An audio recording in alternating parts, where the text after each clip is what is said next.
হরে কৃষ্ণা।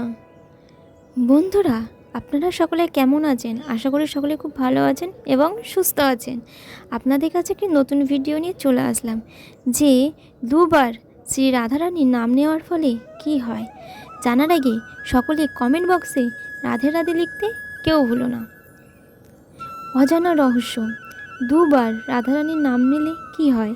এরকমটাই মানা হয় যে এমন এক ভক্ত শ্রীকৃষ্ণর দর্শনে গোকুলে আসে, আর সেখানে এসে দেখে যে শ্রী রাধা শ্রীকৃষ্ণকে এটো খাবার খাওয়াচ্ছে। এটা দেখে সেই ভক্ত বলে শ্রীকৃষ্ণকে অপমান বলে মনে করে। তখন শ্রীকৃষ্ণ বলে এটা অপমান নয়, এটা প্রেম।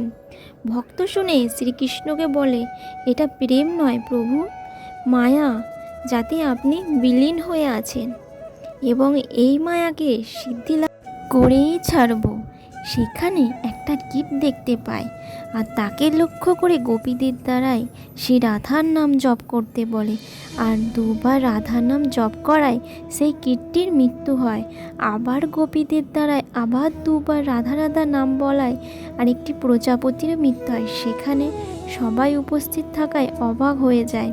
তৎক্ষণাৎ সেখানে একটি কন্যা আসে, আর সেই কীট প্রজাপতি আর সেই মেয়েটিই ছিল। সেই মেয়েটি আরও বলে আমাদের মনুষ্য জন্ম পেতে কয়েক জন্ম অপেক্ষা করতে হয়। এখানে দুবার রাধা রাধা নাম নেওয়ার ফলেই আমার মনুষ্য জন্ম প্রাপ্ত হয়। এই জন্যে সকলে রাধা রাধার নাম জপ করুন, আপনার মঙ্গল হবে। তাই সেই জন্য ভালোবেসে সকলে বলুন রাধে রাধে। আমার যদি ভিডিওটি ভালো লাগে তাহলে আমার চ্যানেলটিকে সাবস্ক্রাইব করে বেল আইকনটি